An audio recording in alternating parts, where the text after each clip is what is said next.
All right, today we continue our Advent series together, preparing our hearts and lives for the arrival of Jesus at Christmas. Today's teaching text is a song, Luke 1:68 through 79. Praise be to the Lord, the God of Israel, because he has come to his people and redeemed them. He has raised up a horn of salvation for us in the house of his servant David, as he said through his holy prophets of long ago.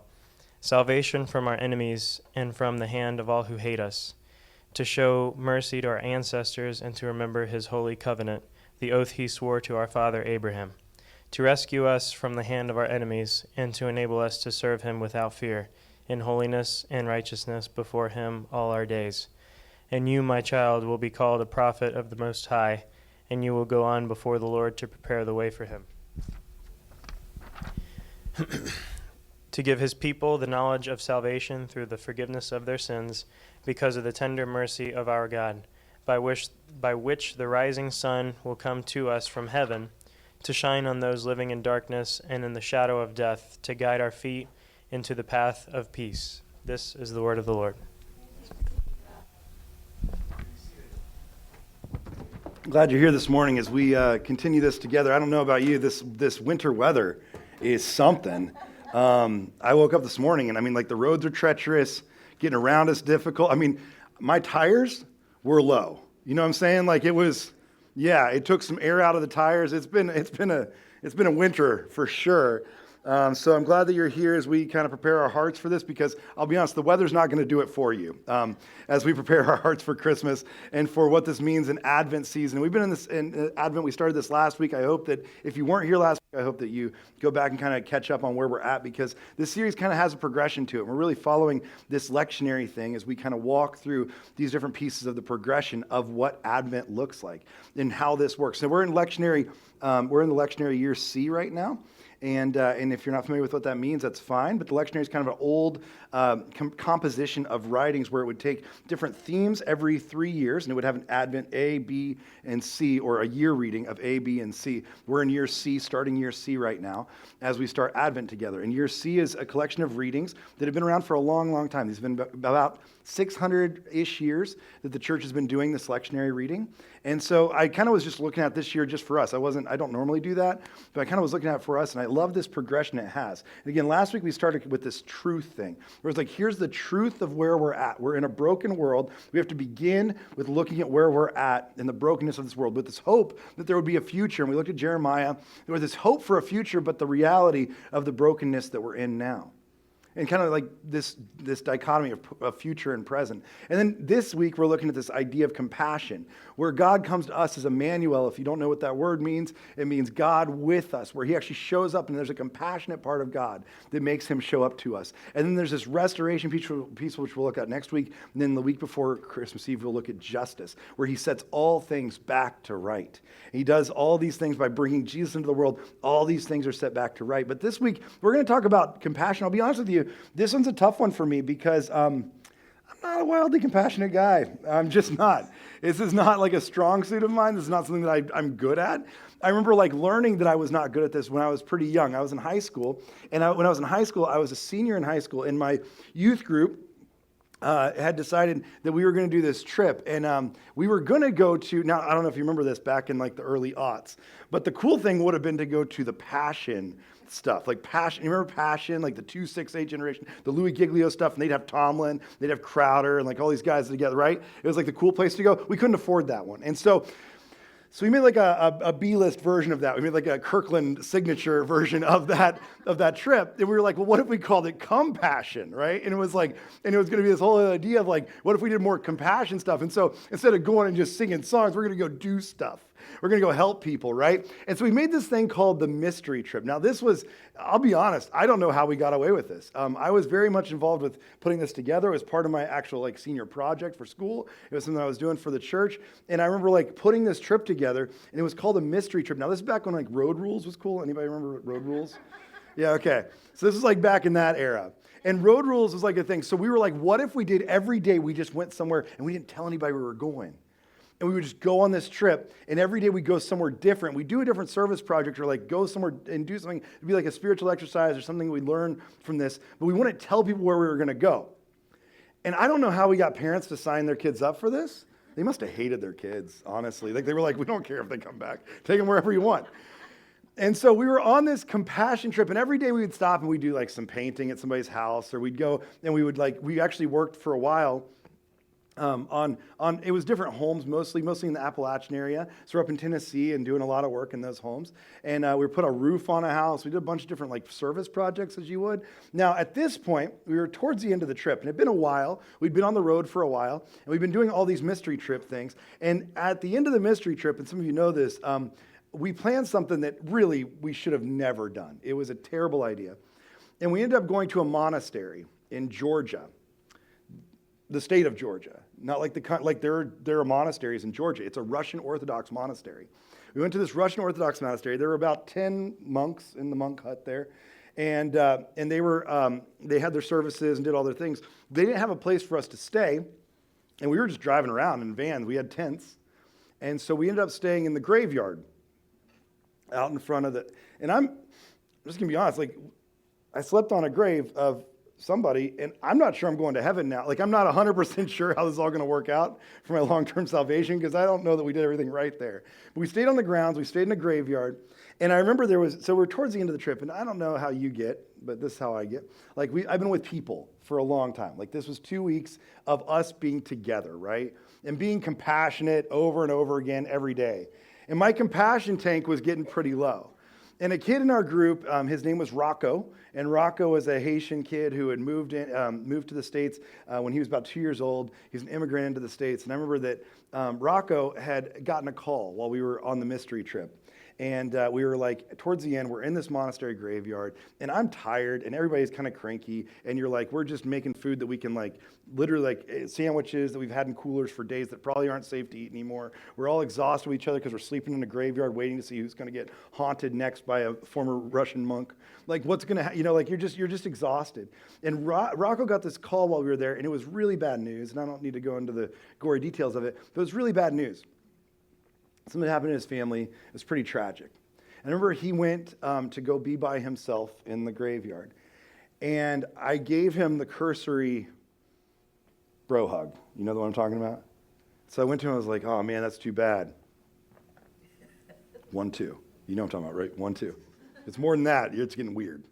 Real fast, you know? I'm like, sorry, man. And send him on his way.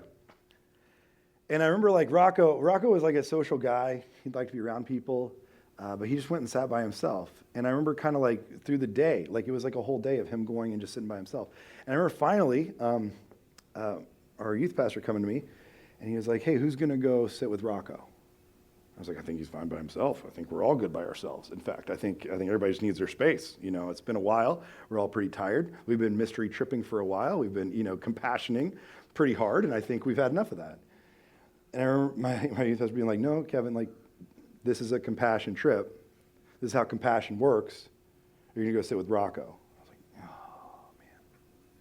So I did. I went and sat with him. It's interesting if you ever do this. Have you ever like been a part of these things where you just sit? You don't say a lot of words. You're just there. Have you ever had this happen? I remember like doing that. And I'll just be honest with you, compassion's hard for me because like that's a tough thing. Like it's not even the words you say. It's not like having to be available or like having to really speak a lot of things into somebody's life. It's just being there and just being okay with being there. That's a hard thing for some of us. Like it's real uncomfortable, doesn't it? Like let's get back to the good stuff. Let's try to like focus on the positive. Let's try to like turn our mindset around. What if we just did some power poses? We could get back into this really easy, Like we want to move past that part, and compassion doesn't work that way. And the other thing is we like to stay kind of separate a lot of times. We kind of like stay in our own space, and compassion definitely doesn't work that way. Like compassion is actually drawing near. See, I think for most of us, we like the idea of people being somewhat to us. I'm not saying completely, but we like it when they're dismissible. I don't think it's a word, but like we're able to dismiss them. Like, right, like people that come in our orbit, we like it when they come close enough, but like far enough away that we can easily kind of take in the incoming and then move them along into the right pocket or place in our lives. And it's like, then we just kind of dismiss them to the place that they deserve or that they belong, right? Like, that's what we like. We like it when people are, if we're being honest, we like it when people are disposable. That sounds terrible, We don't love, like if you have a difficult relationship, and I know this for me, I'm not saying this is true of like maybe all of you. Difficult relationships, oh man, we love to just like dispose of those, don't we? Like just move that along. The person's too much drama, right? And we just kind of like pass that off. Or sometimes we even like to demonize people. Like just make them the bad guy, make them the boogeyman of the situation. It's really easy for us to do. And compassion doesn't allow us to do those things. So all of those things keep a person at arm's length. Compassion forces us to get close to and be near to. When we look at what's going on here and what Brandon read for us in this story of Zechariah, if you have a Bible, I'd encourage you to look at this story of Zechariah with me. Luke 1, it's just going to be right in Luke 1. We're going to walk through it. But man, it's a view of compassion of a God who is compassionate. And it's a view of like this song that he sings. And we're going to get there in a second. We're going to walk through the whole story to see how we get to the song that he sings, which is the reading that comes out of lectionary this year. And just the way he sings the song, the way he gets there, it takes a little bit of understanding, a little bit of history to help us understand it. And it's so different than the way we want to view people. It's very different than the way that maybe we think we're viewed for each other, and it's different in the way that we're viewed by God. Some of us, I think there's going to be maybe hopefully some reckoning with not just how you view others, but how you are viewed by God. And I'm hoping that there's a little bit of reckoning in that and how we understand this. So it starts off with Zechariah, verse 5. If you're in Luke 1, verse 5, it says this: In the time of Herod, king of Judea, there was a priest named Zechariah who belonged to the priestly division of Abijah, and his wife Elizabeth was also a descendant of Aaron. Now, you might be like, if you're like me at any point here, you'd be like, Luke is starting his entire gospel, okay? He's starting the whole book of Luke. This whole gospel he's going to write, and this is who he starts with. We're in verse 5. I'm going to be honest, this is a pretty ancillary character. Like, why are we starting with this guy?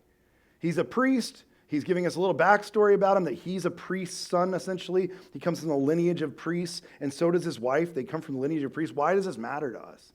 Why is this interesting? He goes on. He says, both of them were righteous in the sight of God, observing all the Lord's commands and decrees blamelessly, but they were childless because Elizabeth was not able to conceive, and they were both very old. They'd done everything right. They were doing the right things. They were the right people. They should have been chosen by God. And again, for me at least, if I'm reading this, I'm like, why are we starting there? Don't we start in Luke 2? Like where's the whole like, and lo, the angel of the Lord came to them, and and the glory of the Lord shone around them. And like, where's that part? That's the part we're supposed to start with. Why are we starting with this guy? The reality is because Zechariah represents so many people. Listen to what's happening here. He's a priest. He's done everything right, and yet has not found somehow it feels like favor with God. Feels like God's not answering the prayers that he has. Feels like God is silent in his midst. Feels like a guy that probably a lot of us could relate to if we're being honest. Zechariah stands in for an entire country here, an entire nation, an entire people who feel like they are left out of this, who feel like they don't belong here, a whole group of people all the way to today who would say, maybe God is being silent in our midst. Like, what is God doing? Where is he? It says, once Zechariah's division was on duty, he was serving as a priest before God. So it was his turn they would draw straws, and it basically says he was chosen by lot, like they were doing these actual lots, and then the person that kind of drew the short straw would be the one to go in. Actually, it was like a privilege, but you would go in and you would be the one to atone and like pray, and you'd be on behalf of your country. You'd be on behalf of the nation of Israel. It says he was chosen by lot, according to the custom of the priesthood, to go into the temple of the Lord and burn incense. This was quite a privilege. And it says, and when the time came for burning off incense, all the assembled worshipers were praying outside. Now, again, it sounds like a really cool day. It sounds like something where we're like, what? But again, it makes me wonder, why are we starting with Zechariah? Now, remember, at this moment, just give a little backstory here. Zechariah has been going through some things that a lot of us probably could relate to, or maybe we can't. Maybe we're trying to figure this out. But there's been a lot of disappointment. Zechariah is not exactly doing something that is for a thriving nation and a group of people that's all doing great. I would imagine that at some point, what we know of Zechariah so far is he's a priest who is the right person, who's done the right things, and yet is not blessed by God with a child. And what he's going through here is he's now the priest of a dying religion at this moment. Judaism's not doing well. It's not going great. His people, the people that he is the priest for, that his lineage is for, are starting to like fall off one by one, and they're being kind of sucked up into the country and the nation of Rome. He's losing a lot of people. He's losing a lot of faith, I'm sure, over and over again in who this God is. At this point, the god Jupiter in Rome would be the name. In Greek mythology, you would know this god as Zeus. They had two different names, even though they were kind of the same god. Zeus, you're probably more familiar with. But the god Jupiter, he was actually the more prominent god at this moment. Jupiter, in fact, had 11 different temples just in the Roman Empire, which is a lot, by the way. That's a lot of temples. Jupiter was getting more and more popular by the day. Zeus had a handful of Greek temples. They were getting more and more prominent. And then you start to see that there was like this group of other gods that were starting to gain popularity. Isis was the most popular god at this moment. Isis was becoming a force to be reckoned with. Most people believed in Isis more than they would ever believe in the God of the Bible. In fact, if you read any of Plutarch, Plutarch was a Plato apologist. This is what Plutarch says about Isis. Isis is the female principle in nature, which is the receiver of every act of creation. Like she is responsible for every act of creation. Wherefore, she is called nurse and receiver of all by Plato, and by mankind in general, the goddess of 10,000 names. Like she is all there is. In fact, there are some Roman inscriptions that would say that Isis is the one true and living God.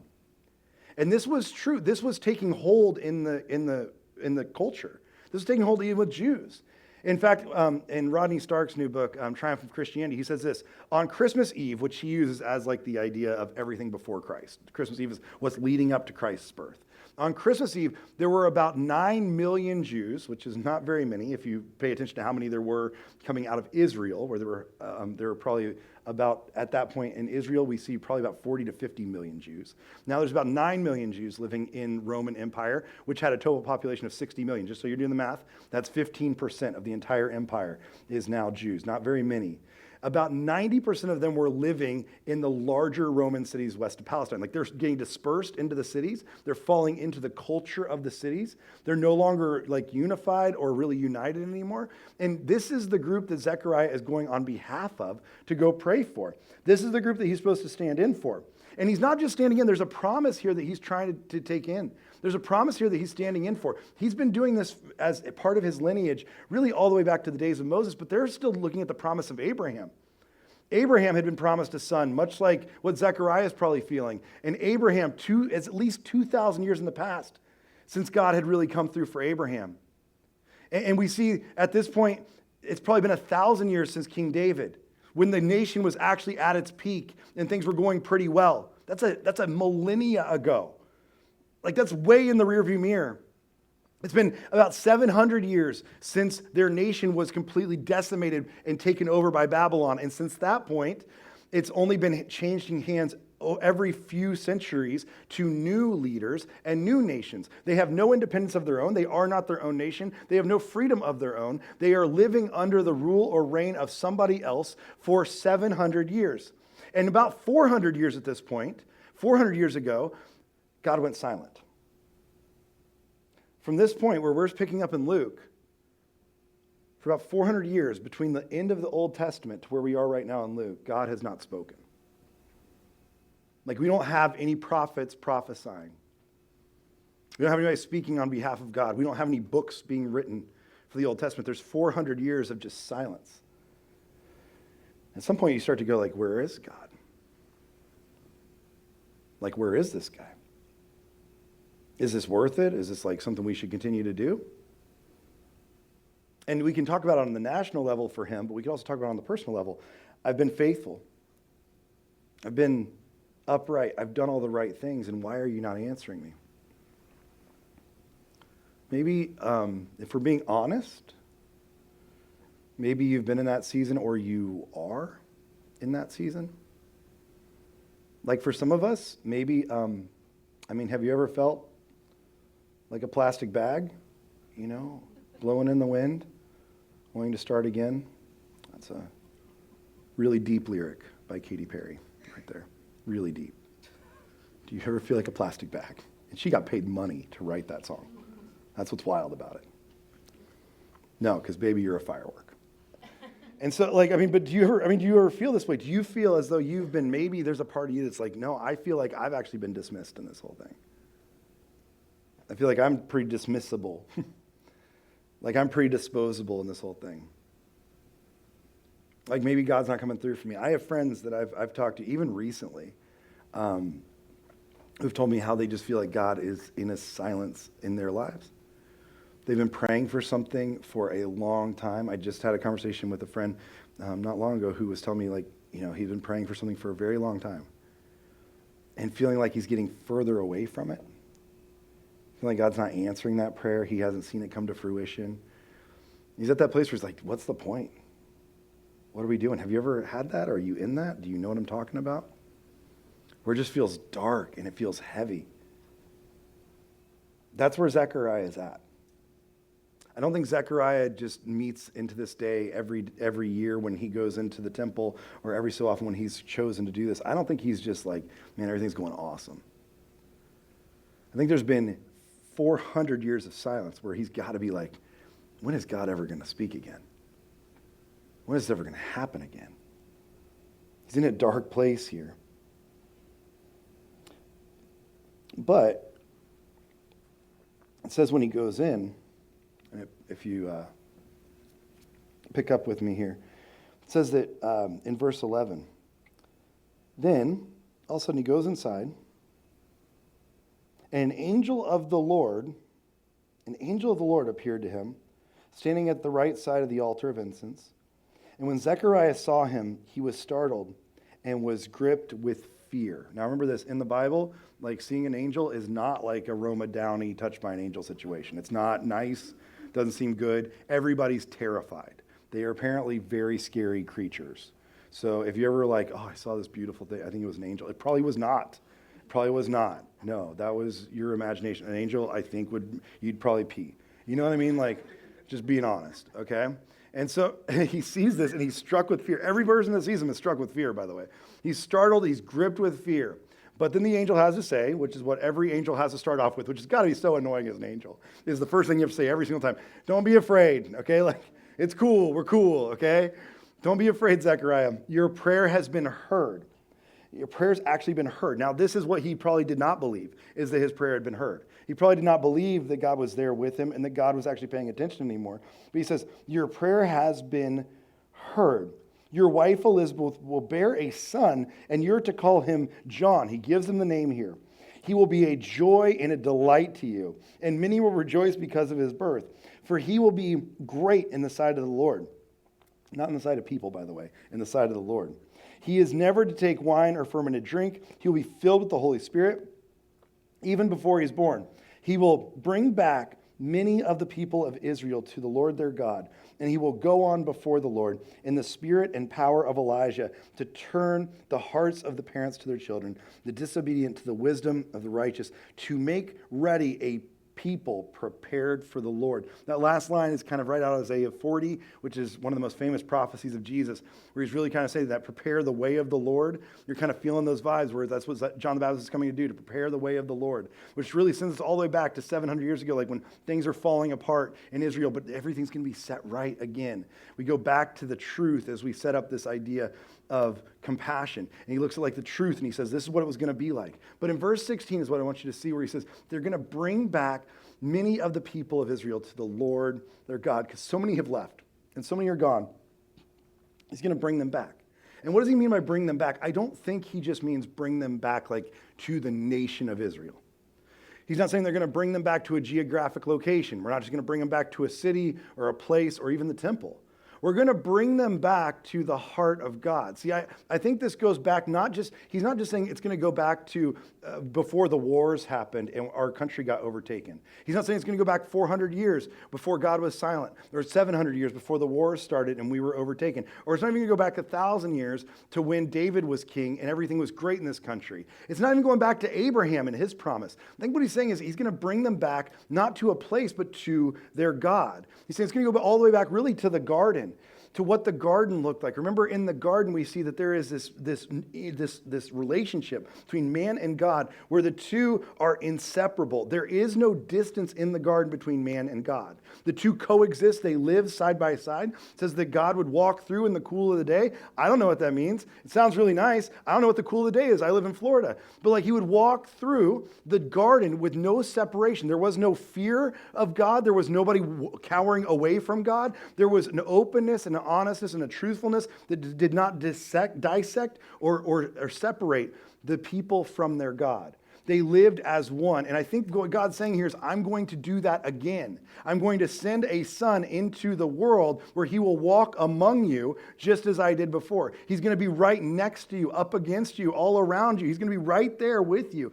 That's what it's going to look like again. I'm going to bring you back to this. And we're going to get close in proximity again. We're going to actually be close to one another. That's how this is going to work. See, compassion, this is why God's a compassionate God. Compassion does not work at a distance.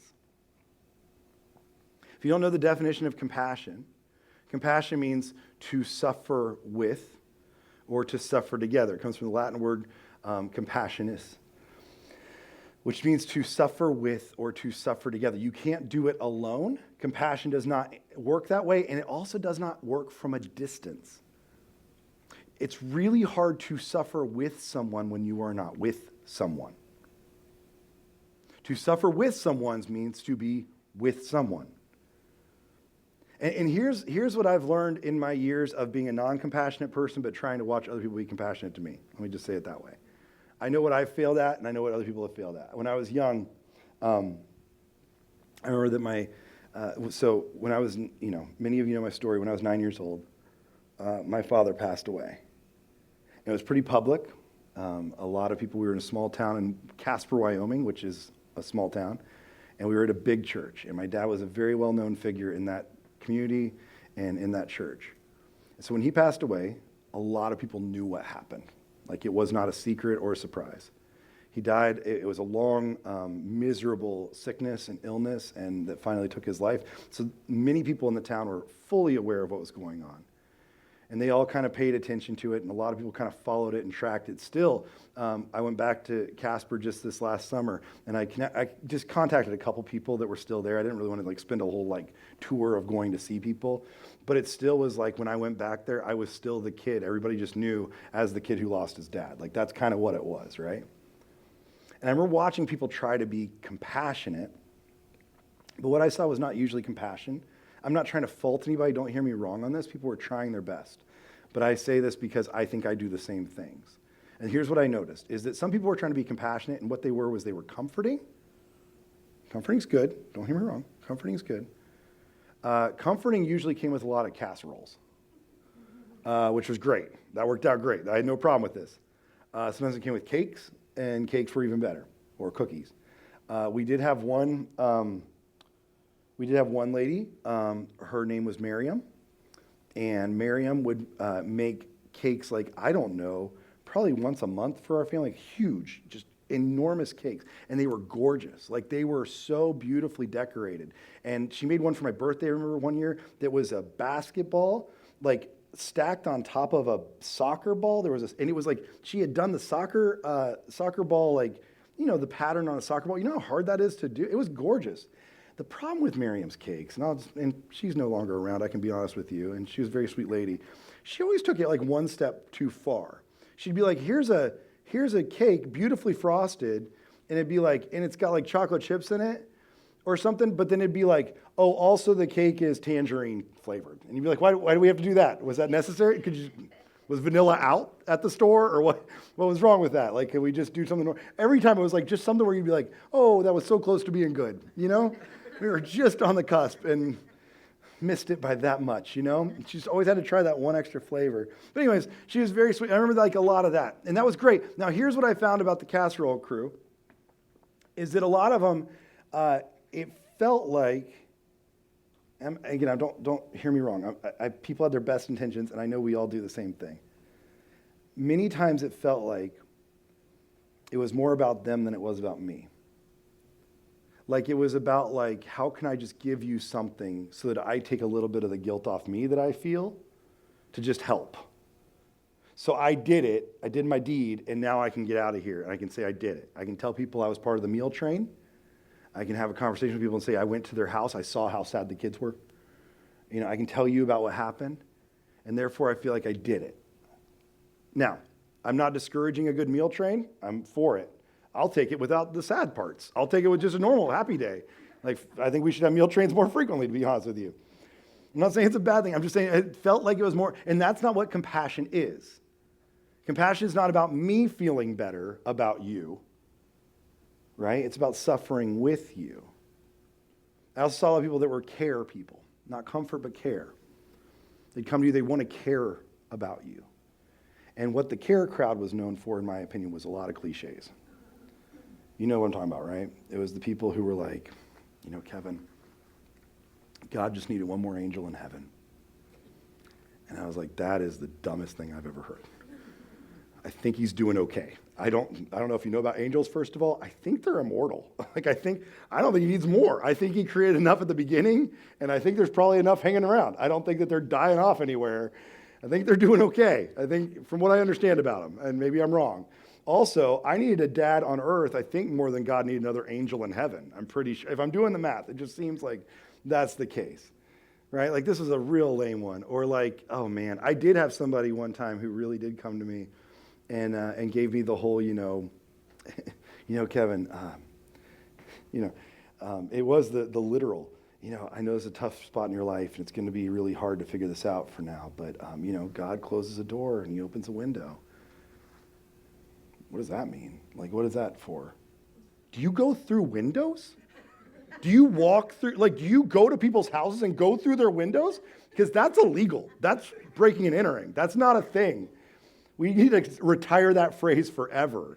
That's just encouraging breaking and entering, in my opinion. Criminal activity comes out of that one. It was ridiculous.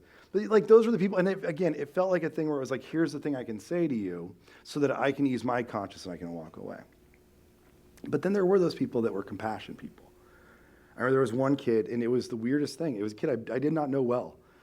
We were in middle school together, and this is Casper, Wyoming, and this is a different era.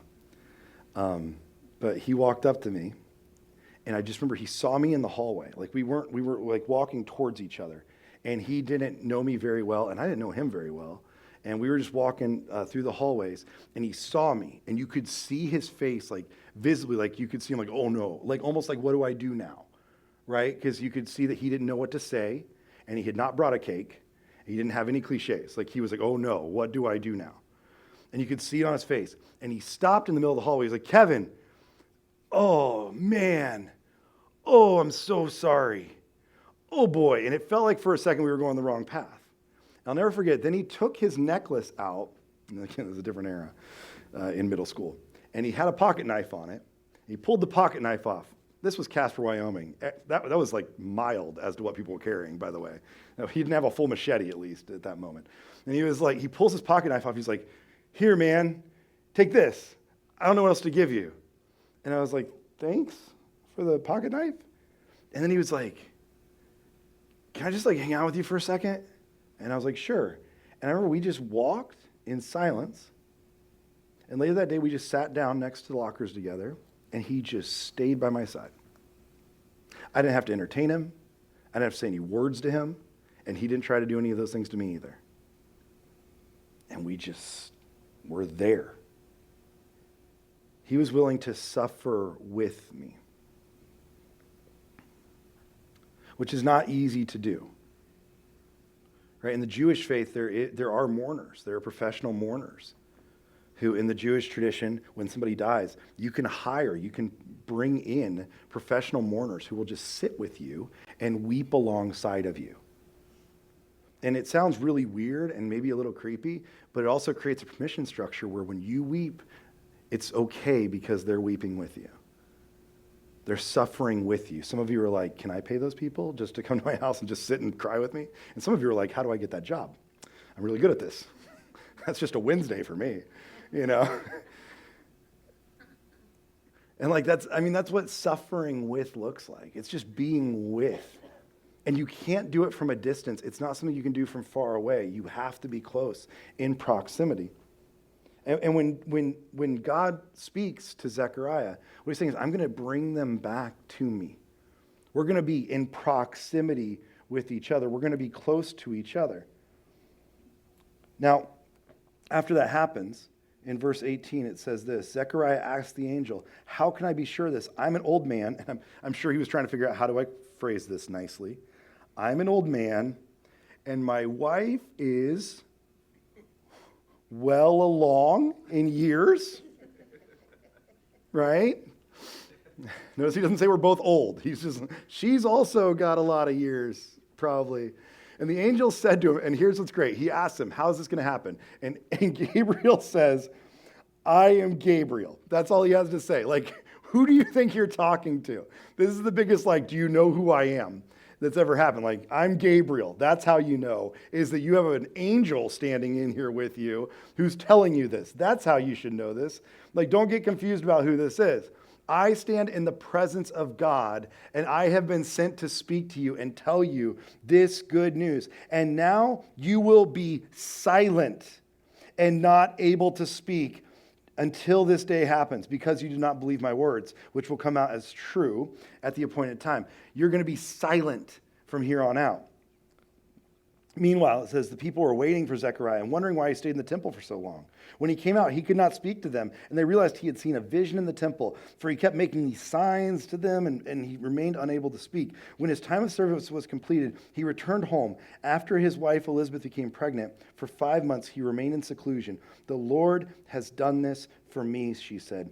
In these days he has shown his favor and taken away my disgrace among these people. She becomes pregnant. Now, just if you are doing the math on this, by the way, in his time when he returned home, he was silent. This was not an immaculate conception. Men, if you want to have more time with your wife, maybe be silent. Okay, that's what we're taking away from this. Maybe shut your mouth more, and maybe you get luckier. That's what happens in this passage, okay? So just think about that for a second. But it does say here that at the end of this time, there's silence. And I wonder, why does God make him silent? Is that not weird? God makes him silent. Why is that? And I've thought about this for a long time. And I think there's a multitude of reasons. It says in this passage some reasons that he's silent. I've read this passage so many times. I don't know about you.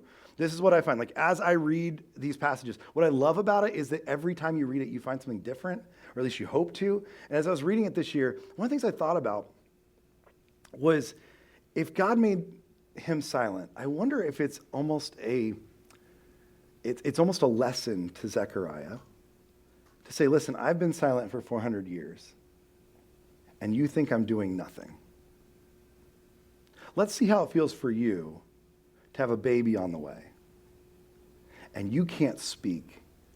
You're not going to say anything, but do you think that you're doing nothing as you're getting ready for that baby to come? You think you're just sitting idly by? You think nothing is happening in the background? Just because you're not speaking doesn't mean that your hands are not at work. Just because your mouth's not moving doesn't mean that you don't have things to do. And I wonder if God is saying, you think I've been silent for 400 years? You think I haven't been doing anything? Let me show you what I've been up to. I've been active at work for the past 400 years. You haven't heard it's come out of my mouth, but you've seen it with my hand, and it's about to come to fruition now.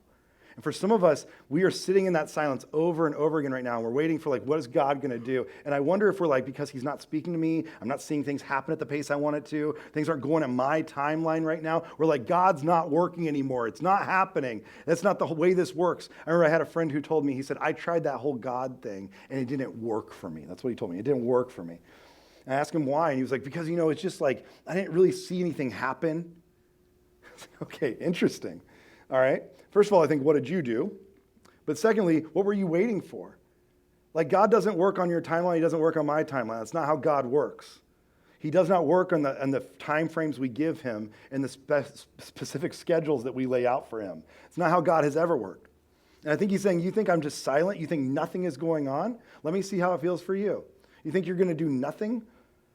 No, while you're silent, your hand is still moving. You're still active. Your heart is still beating. There's still so much going on behind the scenes. If you've been in that space, I remember reading through Mother Teresa's, one of her biographies, and I remember where she talked about that she went through she said it was a decade-long period of her life where she felt that God did not speak to her for a decade. that God was silent. And I know that sounds really terrible and maybe not hopeful at all. For me, it was very hopeful because I was like, if he doesn't speak to Mother Teresa, what chance do I have at hearing him very frequently? What chance do I have at seeing these things move? Yet she kept the faith that she had that he was still going to continue to move, and she was faithful in her part to him. I think Zechariah, that's why he sets us up. You think I've been silent? Let's see what it's like. Let me see what you think it's like. Are you going to do nothing over the next 9 months getting ready for this? So if you skip over, there's a couple parts here in Luke 1 where we see Mary, kind of a side character here, and, Jesus, that whole thing. That's going to happen, and we'll come back to that. But I want to pick up again where we see the birth of John the Baptist. So if you skip over to verse 57, we're going to actually get to this part. It says this, when it was time for Elizabeth to have her baby, she gave birth to a son. Her neighbors and relatives heard that the Lord had shown her great mercy, and they shared her joy. On the 8th day, they came to circumcise the child. That would have been the custom. And they were going to name him after his father, Zechariah. That's what they figured they would go with, is like Zechariah Jr. or whatever, little ZJ. But his mother spoke up and said, no, he is to be called John. That's what Zechariah was told in the temple. That's what she was told, that his name would be John. And they said to her, there's no one among your relatives that has that name. That's not in your family line. And then they made the signs to the father to find out what he would like to name the child. Now, this is very unusual. Just so you know, in both cases, like in the New Testament, mothers have a big naming role in their children's lives, which is very rare. It's almost like women really matter or something in these stories. It's kind of crazy. He said he asked for a writing tablet, and to everyone's astonishment, he wrote, his name is John. John, by the way, does anybody know what John means? John means God is gracious. That even through all these other things, God is gracious. No matter what we've been through, God is a gracious God. And I'll just be honest with you, I know this name well because the female version of this name is the name Jane. And we named our daughter specifically Jane for this reason. Was we had been through a super long, quiet period where we felt like God was not answering our prayers. We thought we would never have children at all because God was not answering that prayer for years. And then one day we found out that we were pregnant and that we were going to have a daughter, and we named her Jane because God is still gracious. It says immediately after that, God opened his mouth and his tongue set free, and he began to speak, praising God. It's the first thing he does.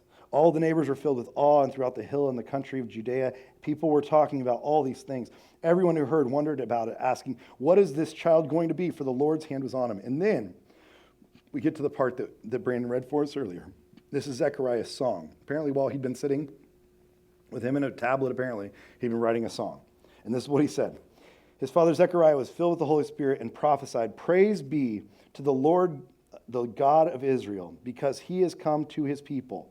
Notice this. He has come to his people. He is proximate with them. He is near them. He's in the presence of them. He is not distant from them.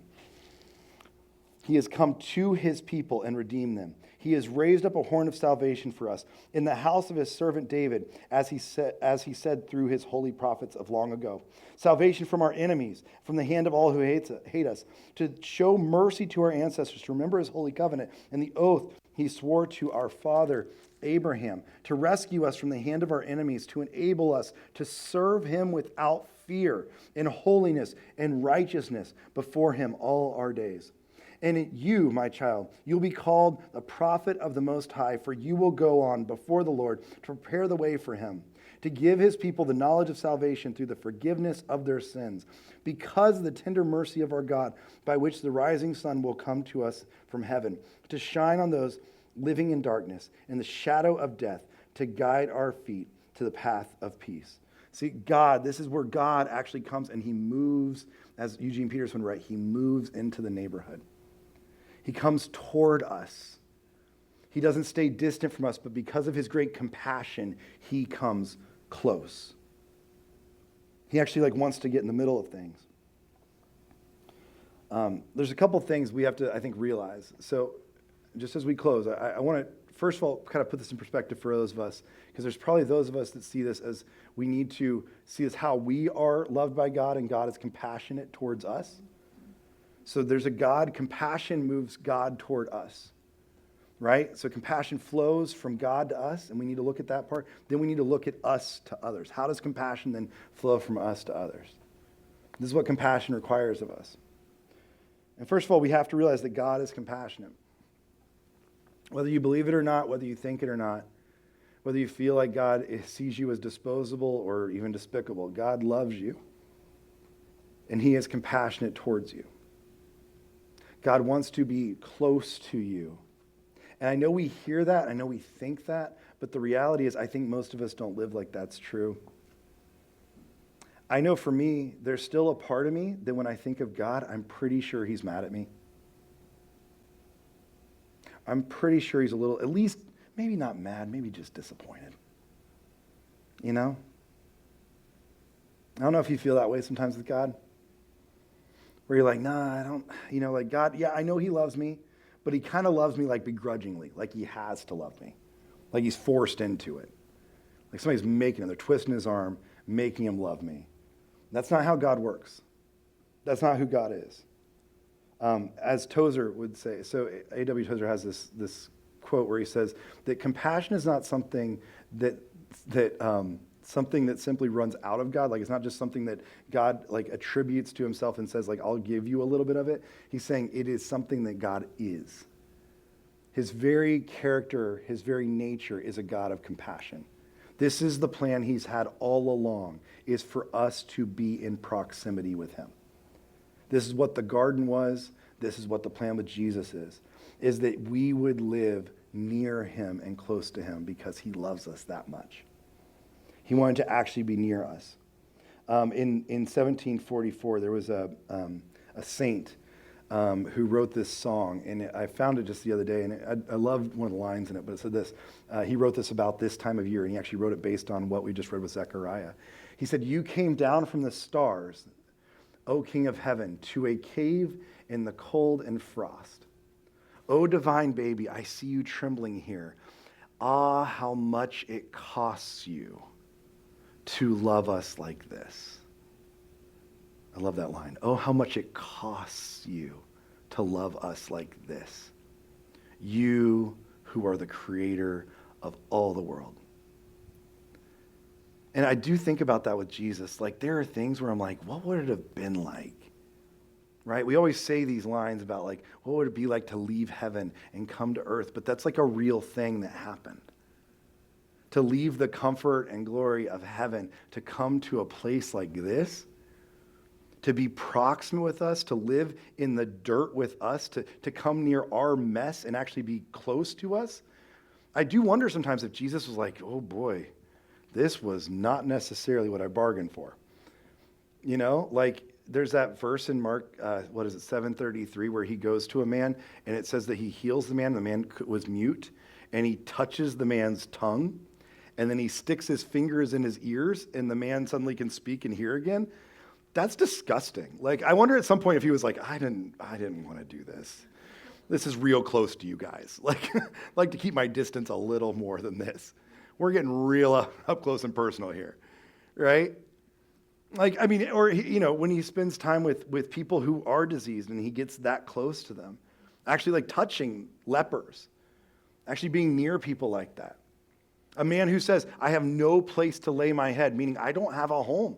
I don't have a structure in place. I'm literally going to live on the dust of this earth while I'm here. And then I'm just going to drag around a bunch of teenagers, which has got to be just teenage boys just hanging out together, following you everywhere, 12 of those guys. That's why I think he was only in ministry for 3 years, to be honest with you. I think that's why he was like, let's move this along, I think they got it, probably. Hopefully. It's time to keep moving. If you had to hang out with middle school boys like that, you would too. I mean, like, it's a lot. But it takes love and compassion from a God who actually wants to be near you to do that. Who actually wants to do that. It costs him a lot, and yet he chose to do that. To be God with us. The other thing is, we have to look at this and how we handle this with others, right? Like, how do we then, if God has been that compassionate with us, how do we become compassionate with others? I don't have a lot of secrets on this because I'm not good at it. I can tell you the number one thing that keeps me from being compassionate, though, is judgment. I can't be compassionate because I'm pretty judgmental.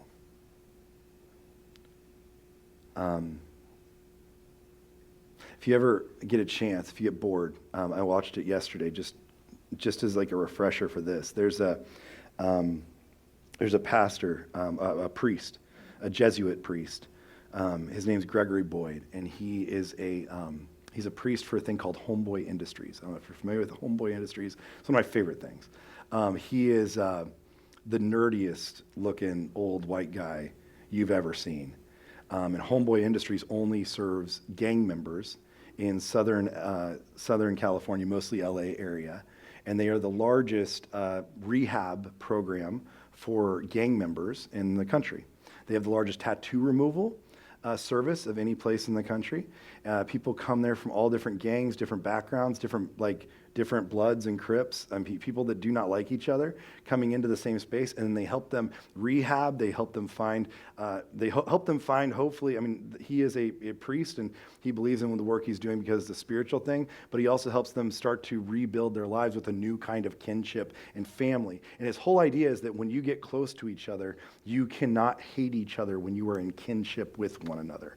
That as you get proximate to each other, it's much harder to hate people when you're in proximity with them. And so he brings them together, and now they have all kinds of job services for people coming out of gang rehab. It's people that have food trucks, and they have restaurants and bakeries and all kinds of different things all through Southern California. And he tells all these stories, and it's really, really incredible, the stories he tells. And if you get bored, he has a TED Talk that's it's like 15 years old or something, but it's a fantastic TED Talk, so good. In fact, I probably should have just played that for you today, and we would have been done. It was really good. And he's like, and he talks about this idea. He talks about compassion has to be part of this kinship. Like, compassion is the first thing, and drawing near to one another. And that's what we have to learn. But he has a quote that came out of that talk that I just want to give you really quick. But he says, certain kind of compassion that stands in awe of what the poor have to carry instead of judgment at how they carry it. So there's a certain kind of, this is what he says in his talk. I wrote this quote down. He says there's a certain kind of compassion that stands in awe of what the poor have to carry instead of judgment at how they carry it. The measure of our compassion lies not in our service to those on the margins, but in willingness to see ourselves in kinship with them and mutuality. Do you see what's happening here? Keep that up for just a second. He's saying that our compassion does not just come from us recognizing the poor and offering them comfort or care or cliches or casseroles. That's not where this comes from. True compassion is seeing ourselves with them, even sometimes in them. I'll be honest, I work with a lot of marginalized communities. This is what I do. And it does bewilder me as a kid who grew up without a father in a pretty impoverished situation after that. There are many times where I look at a lot of the kids I serve and I'm like one decision away from where you are. I'm like one decision from this one being made as a good decision that could have been made as a much worse decision. I would probably be right where you are. Once we see ourselves as those people, that's how we learn to suffer with. We're not better than, we don't stand in judgment of. And for me, that's the hardest thing is if I'm judging, I can't love them. And Mother Teresa sums this kind of quote up much better, where she just says, if you judge people, you have no time to love them. This is the number one thing that stands between me and compassion every time. It's what we read about in Matthew 25 when Jesus says, I love that. I mean, you think about this passage, this passage in Matthew 25 where Jesus, for the first time, tells us what the kingdom of heaven will look like. He tells us what the end of days will look like.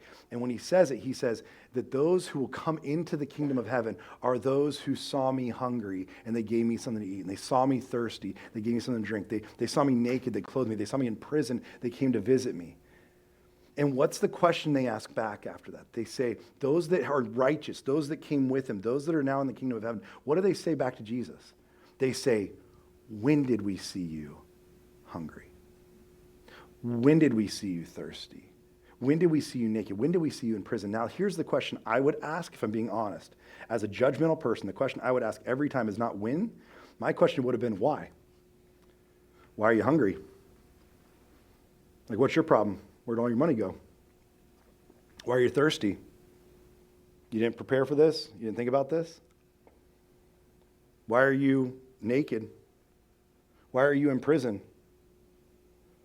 That's a question of judgment. Those who will be called into the kingdom of heaven are those who do not judge, but those who show compassion. And notice how close the proximity is. You saw me hungry, and you fed me. You can't do that from a distance. You saw me thirsty. You gave me a drink. You can't do that from a distance. You saw me naked. You clothed me. You even saw me in prison. Guess what that means? You came to see me. You can't do that from a distance. Compassion doesn't work from a distance. Compassion is suffering with. And for many of us, we have to learn how to actually suffer with. We have to realize that, first of all, we are people in need of compassion from a God who shows it graciously. And because we've gained this compassion from God, it's our responsibility to go and give this compassion, to suffer with those around us and to suffer well alongside of them. So my hope is in this Advent season that we be people of compassion. People who have received great compassion from God, and now we give it freely to others. As we close this morning, if you would, we're going to stand together, and we're gonna pray for just a second, and I want to just pray over you and pray for each one of us that we'd have hearts of compassion as we leave this place. But let's stand together as we close. God, I thank you so much for being a God of compassion. Thank you for caring about us and being so intimately and intricately involved in our lives. First of all, God, I want to pray for those of us that are walking through maybe a dark season right now. Those of us who feel like you're not nearby, you're not close, and you're silent. Would you remind us that you're a God who's still at work? Would you remind us you're still a God who is good? Would you remind us you're still a God who's with us? I pray that you would help us to see and to feel and to recognize where you are moving and to be faithful in our part as well. Secondly, God, I want to pray for those of us who need to extend compassion and be people who show compassion and live out compassion with the people around us. I pray for my heart that it wouldn't be so overwhelmed in this season and so busy in this season that I would miss chances to show compassion to the people around me. I pray that each one of us would have soft hearts, that we would be people who just suffer with. I pray we don't always just try to find the right words or cliches or the right things, but that you would just give us just the ability, just the time and the energy to just be people who suffer alongside those who need it. We love you. We thank you for your incredible love for us that brought you close to us. And we thank you for how much you care for us still to this day. And I pray that you would help us be people who show that to the world around us. Be people of compassion. Praise things in your name. Amen. Amen. One quick thing before you leave. I just want to thank you guys. Last week we talked about this thing going on in Honduras. And there's a truck that we were going to buy for our sister church down there so they could go out and get to the community around them. And I asked just last week, like, if we can just raise, like, it was like $5,000 to get this truck.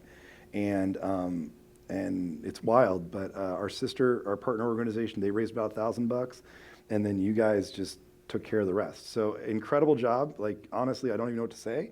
Yeah, you can clap. That's fine. It's really pretty incredible. So thank you guys for being responsive to that. And we've already heard from our sister church, and they are so excited to continue to do the work they're doing in the area they're in. So thank you so much for that. I'll see you back here next week as we'll have lunch together, and we will continue our Advent series in this Weary Road Rejoices series together. Have a great week.